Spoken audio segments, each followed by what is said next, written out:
நான் 10,000 ரூபாய் போட்டு வாங்குறேன் உங்க கடையில, எவ்வளவு ரூபாய் எனக்கு சம்பாதியம் கையில நிக்கும்? அது நீதான் பாக்கணும். உங்க கடையில இவ்வளவு வச்சு ப்ராஃபிட் வரும், அதே வரும்.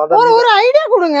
ஐடியா இப்போ எவ்வளவு மேல 50 ரூபாய் மேல வச்சுக்கணும், 200 ரூபாய் வச்சு மேல 200 ரூபாய் வச்சுக்கணும். ஓ, அதாவது பொருள் நல்லா இருக்கு, நீங்க 200 ரூபாய் வரல கூட வைக்கலாம். ஆனா உங்க ஏரியா பொறுத்து 50 ரூபாய்க்கு வைக்கிறதா 100 ரூபாய்க்கு வைக்கிறதா நீங்க முடிவு பண்ணீங்க. அதனால அப்படி சொல்றாரு. நீங்க பாருங்க டிசைன்ஸ் பாத்தீங்களா, இவ்வளவு அழகா இருக்கு பாத்தீங்களா டிசைன்ஸ். இது எல்லாமே இவங்களோட ஓன் மேனுஃபேக்சர் யூனிட் இருக்கனால உங்களுக்கு இந்த மாதிரி கொடுக்க முடியுது. இப்போ நான் போட்டிருக்கேன் இல்லையா, இதுவுமே இவங்களோட ஓன் ப்ராடக்ட் தான். ஸ்டிச்சிங் பண்ணவே இல்லை எனக்கு. ரங்கீல் ஐட்டம், ரங்கீல் ஐட்டம் டிசைன் பாத்தீங்களா, ரங்கீல் ஐட்டத்துலங்க 3 பீஸா, பேண்ட், துப்பட்டா அண்ட் இது வந்து டாப்.